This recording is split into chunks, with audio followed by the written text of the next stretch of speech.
Welcome to the show that gets Christians thinking about faith and politics. Get ready to challenge the status quo, expand your imagination, and tackle controversy head on. Let's stand together at the intersection of faith and freedom. It's time for the Libertarian Christian Podcast. Welcome to another episode of the Libertarian Christian Podcast, a project of the Libertarian Christian Institute. I'm Dr. Norman Horn, and with me today is our guest, KrisAnne Hall of the Liberty First Society. And KrisAnne is a really fascinating individual. She received her bachelor's degree in biochemistry from Blackburn College, and then her Juris Doctor from the University of Florida College of Law. She served in the U.S. Army as a military intelligence cryptologic linguist and was a prosecutor for the state of Florida for nearly a decade. She's worked with a prominent national First Amendment law firm where she's traveled the country defending Americans whose rights were violated by unlawful arrests and prosecutions. She's also the author of 6 books and speaks all the time on the U.S. Constitution and American history all across the country. You can see her on a variety of different news channels and interviews. So we are very proud to welcome Dr. KrisAnne Hall to the show. Thank you for joining us, KrisAnne. It is absolutely my pleasure. Thank you so much. I'm excited to see the whole libertarian Christian thing going on there. I'm glad you like it. Yeah, we definitely would encourage you to join us in the effort as best you know how and as best you can. We're thankful for your work on behalf of Liberty as well. You know, I'm particularly fascinated by your recent documentary that you guys put out called NonCompliance. This is something that, kind of came across my desk from a friend, and it's really quite fascinating the way you put this together. So tell us a little bit about the NonCompliance documentary and how it came into being, what the point of it is, what were you trying to accomplish with it? Well, we've been traveling and teaching the Constitution now for 11 years, and it really has been a long-term dream of mine to bring this information through the format of documentary. People really resonate well with that form of media, and it gives us an opportunity to reach people in a larger capacity. I mean, we were, for 7 of those 11 years, I taught 260 meetings in 22 states every single year. And I was actually only spending about 4 days a month at home. So we really needed a way to mass produce and reach people in places where we couldn't visit all the time. I mean, we were going and we were teaching and always getting a really fabulous response. People saying, KrisAnne, can you clone yourself? And this seemed to be the most efficient and effective way of doing that.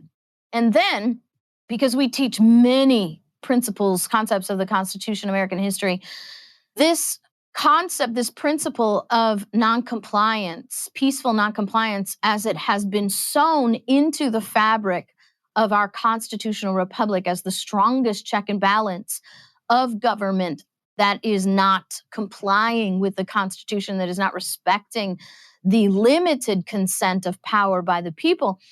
This topic seemed to be the most not only relevant, but also the most effective message to give, because so many people out there are looking for solutions.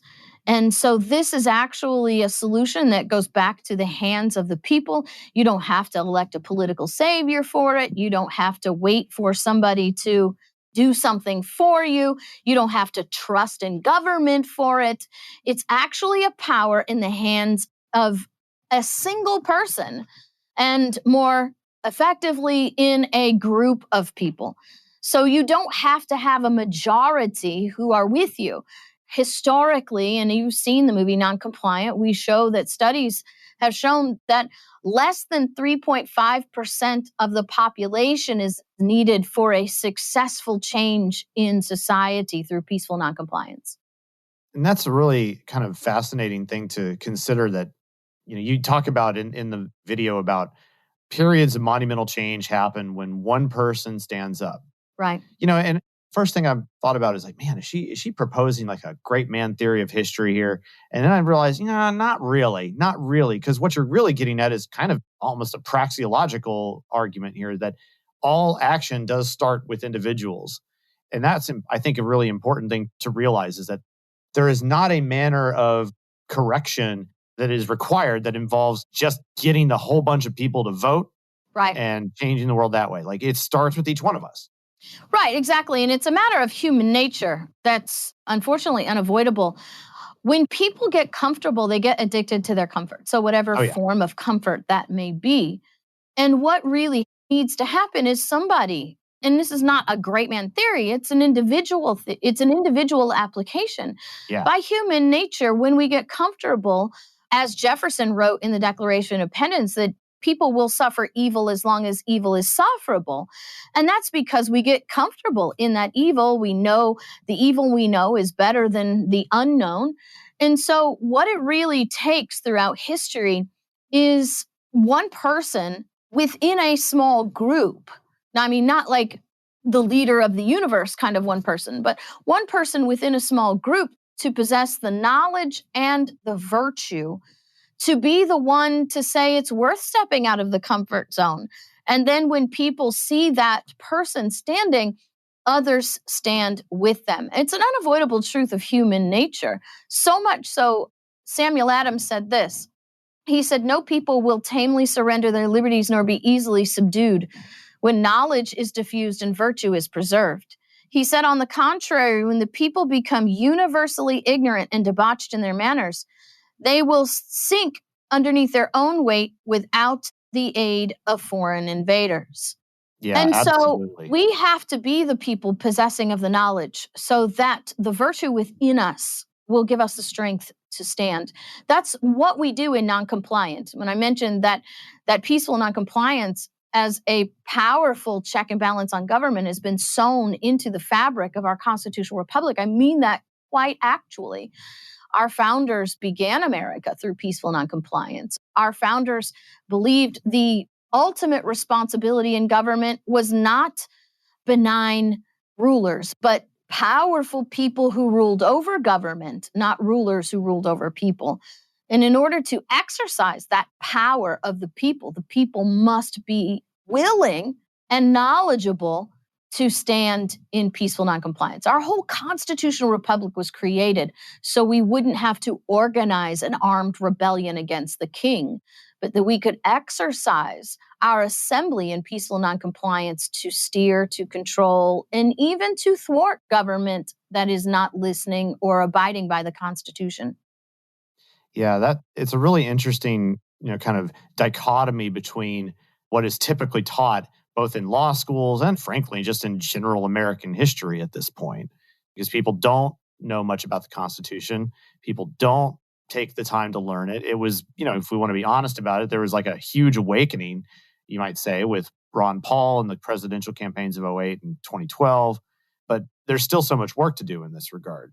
And, I really appreciate as well in the way you talk about the independence of the states and the logic that you go through to not only talk about individual rights and their principal importance, but how the independence of the states implies a certain superiority of them over and above the federal government.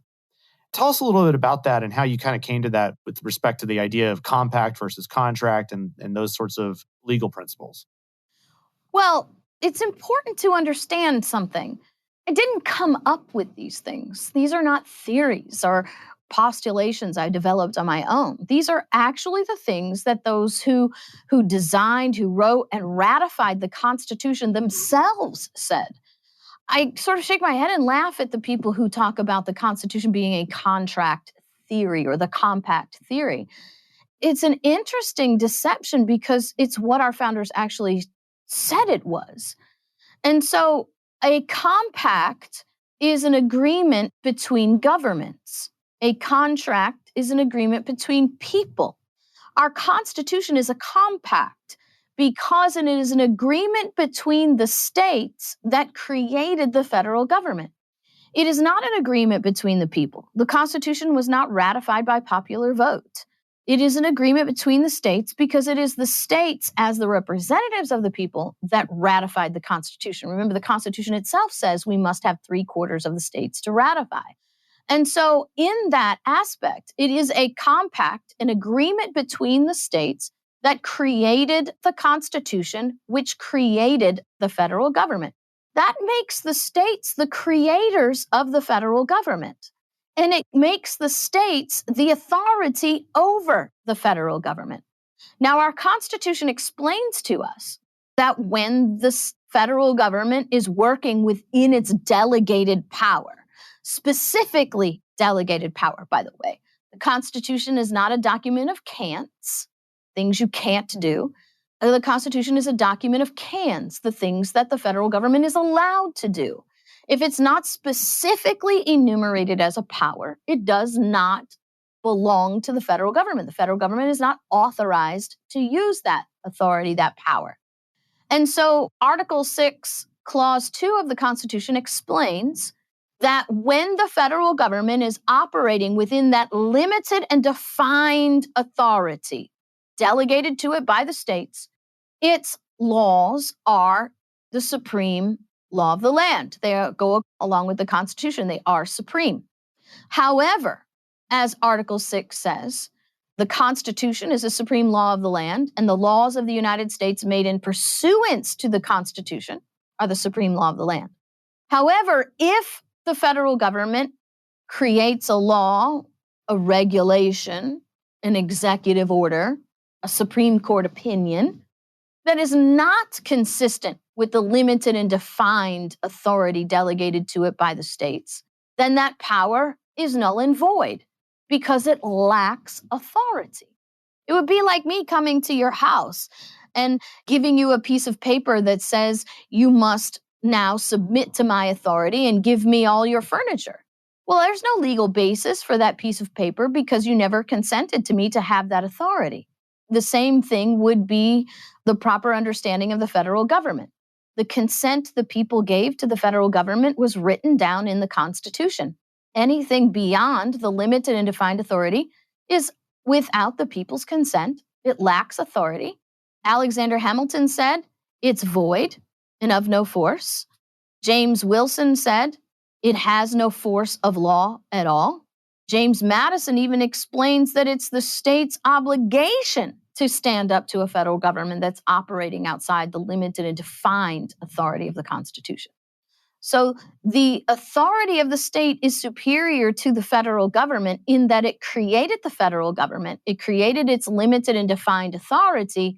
And if the federal government is acting outside that authority, it is the duty and the power of the state to take that unlawful power through non-compliance by simply saying to the federal government, we didn't authorize that, so it has no authority in our state. We will not enforce it, and neither will you. And that's such a good message to hear because it really helps to explain why it is that the federal government is the inferior authority, and that the mythology that has been kind of built up around the federal government in particular, and arguably there's some rationale that, I would propose that really any government is trying to build up a mythology around itself. It tends to set itself up in opposition to God and so on and so forth. Right. But in particular, in our current present day situation, the federal government has absolutely absconded with so much power and unlawfully that it's rather unfit to exist in the first place at this anymore. Well, you will appreciate this being Christian libertarians. There's a proper flow of authority, and it comes from that same principle that we talked about, the states being the creators of the federal government. Therefore, the states have a higher power than the federal government because the federal government is the lower created power. The design of government created by God is a natural flow. God created man. Man, being created as social creatures, creates society. To keep order in society, the organized collection of people called society create government, which creates laws. That's the proper flow of authority. And as you move down that level, God, man, society, government, power diminishes because the creator can never give more power than they possess to the creation. So God doesn't delegate power, all his power to man. Therefore, we have a limited power by delegation. Man, in creating society, delegates a smaller portion of what God delegated to man. And then society, possessing a smaller portion, has to even delegate an even smaller portion. So as you go down God, man, society, government, government is underneath man with limited power. The problem is we are operating in the Antichrist flow of government, where people in society have actually placed government above man. This errant ideology that people must submit to everything that government demands is the Antichrist system. It puts government above man, which has to put government above God, and saying that government is God, government is the provider, government is the protector, and God is beneath government. Yeah, and I mean, that's definitely been a major part of our message here at LCI since the beginning, is recognizing that fallacious and really, in some sense, almost demonic ideology for what it really is.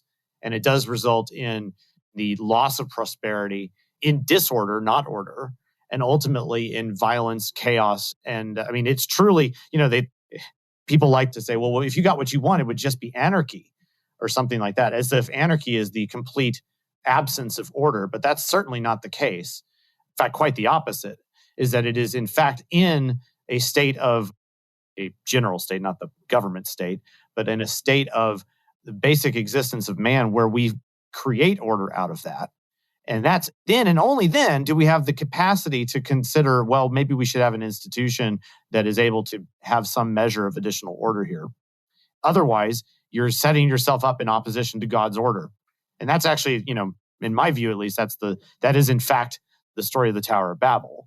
Then that train goes throughout Scripture from Genesis to Revelation to that effect. So anyway, that's a bit of an aside here, not part of your documentary per se, right. But I think it's just worth pointing out that those sorts of things are aligned together. Well, I actually teach at a Christian university in Tampa at the River School of Government, and the guiding scripture that we use for the River School of Government is Acts 17:6. Sure. Those who have come to turn the world upside down. And so we take it as our called mission to turn the Antichrist system back to the proper flow of government, where government is once again beneath the man and not over it. Excellent. Yeah.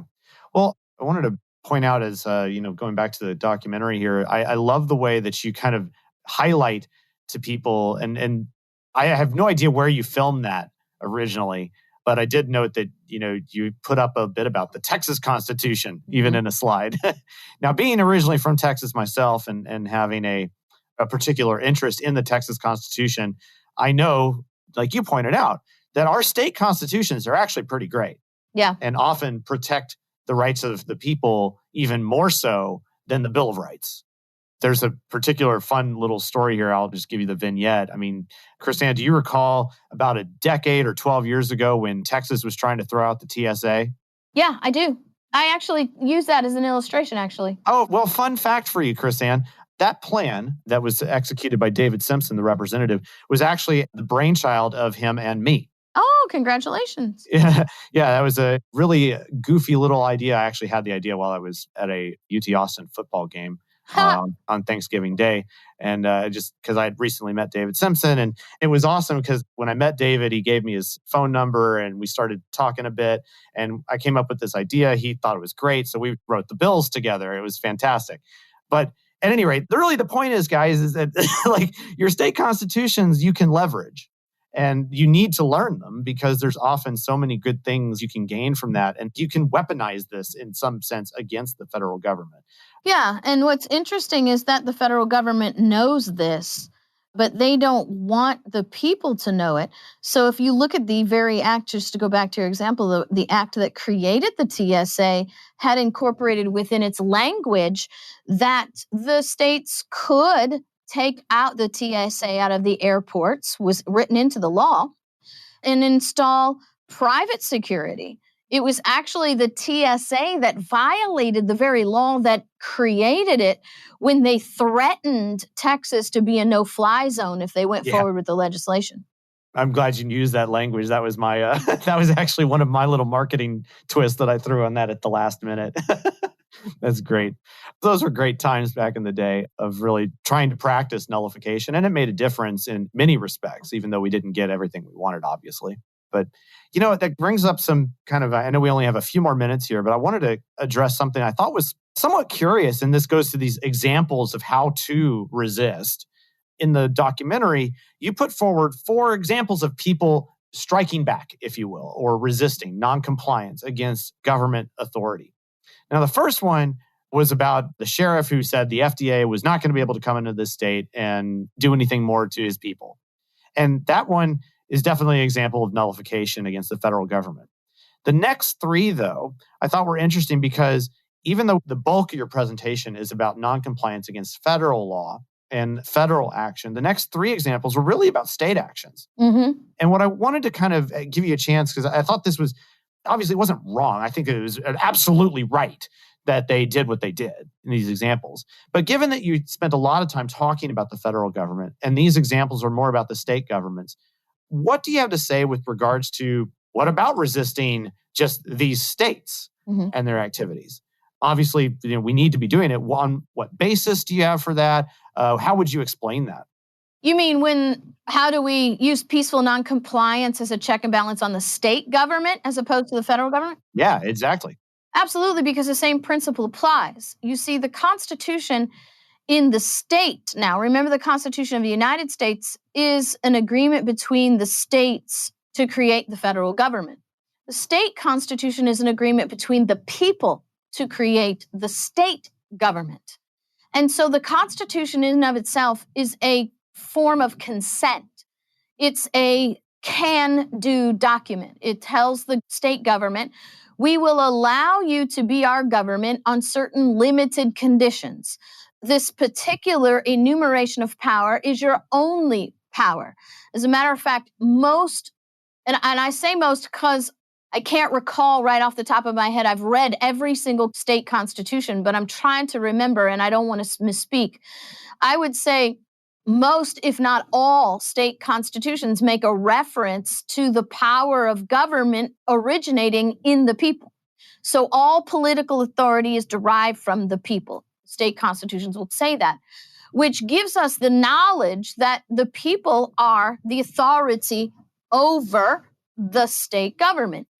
And just as the states can lawfully refuse to comply with actions of federal government that are exercised outside the consent of the Constitution, that same principle applies to the people when the government of their local government or their state government attempts to exercise power beyond the grant of the state constitution. And the reason that our state and local governments exercise so much power now is because the people of our states don't take the time to know their state constitutions. And this is going to sound like I'm lying or really extreme, but as I've gone over the last 2 years and taught people their state constitutions, so many people have said to me, I am so grateful, KrisAnne, for you to come in and teach me about my state constitution. I didn't even know I had a state constitution. Wow. So since 1833, our education system at every level, and I mean through law school, through the highest levels of education, have been so federal focused, federal centric that many Americans don't even know there exist state constitutions.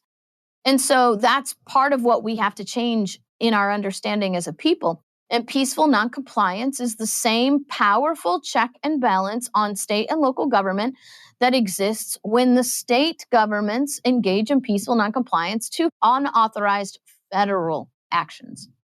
So in other words, we can use noncompliance against our immediate states where we live as kind of the catalyst point to maybe eventually get to where we're nullifying federal laws as well. Once we get our own houses in order here, it's even easier to take another step out. Absolutely. And that's why non-compliant teaches that the real check and balance power exists state and locally. And so when we create a check and balance on the state and local governments, we actually train up state and local authorities on the proper role of government. And then what we do is we can then send those trained people for the proper role of government. We can send those people to government in the federal level, and then the federal government can be fixed to follow the Constitution instead of what we have now, which is an overreaching, overpowerful, constitutionally, outside the Constitution government. And so what we have to do is, like Samuel Adams says, it has to begin with education, and the education is best applied successfully state and local, which is why, by the way, the sheriff, and we do mention this in NonCompliant briefly, the sheriff is the most powerful application of peaceful noncompliance, both on the state and local level and on the federal level. And I don't know if you're aware, but we started filming the sequel to NonCompliant 2, and it's all about the history, the role, the duty of the sheriff as a guardian of the people's rights. I was not aware of that, but I was going to bring up the sheriff thing too, because I thought that was really cool. And so I'm glad that you're doing the new video. I'm glad that you brought up the issue of the sheriff as well. So thank you for that. Appreciate that very much. Is there any final words that you'd like to leave with our listeners before we wrap up and make sure that everybody knows how they can get to watch the NonCompliant documentary? Well, my message is one of really successful future application of the power of the people and a hope in what I see is almost a common despair sweeping across America, a hopelessness of it's all over, there's nothing we can do. And really, that's a misplaced understanding in the power of the people, thinking that the only thing we can do is vote. And when we vote people into office and we were wrong about that vote and they go wicked, or they get to office and they are somehow coerced or transformed to be wicked, that's our only power. And so what we hope to do is to bring the introduction of the education through NonCompliance. You can watch it at noncompliantmovie.com. And then we hope at that point that you will take your education a step further and join us at libertyfirstsociety.com and really learn how government is supposed to work and how government is supposed to be in submission to the state constitution, to the federal constitution, and to the people. And so what we want to do is return to the design of our constitutional republic where the people have the most powerful check and balance available to them. We don't have to rewrite the Constitution. We don't have to amend the Constitution. We don't have to overthrow government. We don't even have to get violent. What we have to do is change how we think about government, what we know about government, and start acting in our role as government. People have to stop being consumers of government, spectators of government, and start being government. And so we're not just, drive-by documentaries. We're just not dumping all this knowledge, awareness into your lap and then leaving you to flounder with this knowledge of, oh my gosh, look how bad we are. How do we fix this? That's why noncompliantmovie.com actually works tandem with libertyfirstsociety.com to help people and disciple them into the proper role of government and the power of the people to ensure that. Awesome. Well, we appreciate your work on behalf of Liberty. And we do hope that people go to your website and take a look at those videos and what you have available there. We're thankful that you've been faithful in creating all of this. So thank you so much, KrisAnne, for joining us here on the Libertarian Christian Podcast. Well, thank you so much for the opportunity to be a part of what you're doing. We're always grateful. We are not territorial. We rejoice in every voice because it takes more than one. So we just want to say thank you. God bless you. And you will now be in our prayers. Oh, thank you so much, KrisAnne. So with that, we again want to thank Liberty First Society, thank KrisAnne Hall, thank JC, who's been in the background here, and just for everything that they're doing. And from all of us at LCI, we'll see you next time. Thank you for listening to another episode of the Libertarian Christian Podcast. If you liked today's episode, we encourage you to rate us on Apple Podcasts to help expand our audience. If you want to reach out to us, email us at podcast@libertarianchristians.com. You can also reach us at LCI Official on Twitter. And of course, we are on Facebook and have an active group you are welcome to join. Thanks for listening, and we'll see you next time. The Libertarian Christian Podcast is a project of the Libertarian Christian Institute, a registered 501c3 nonprofit. If you'd like to find out more about LCI, visit us on the web at libertarianchristians.com. The voiceovers are by Matt Bellis and Catherine Williams. As of episode 115, our audio production is provided by Podsworth Media. Check them out at podsworth.com.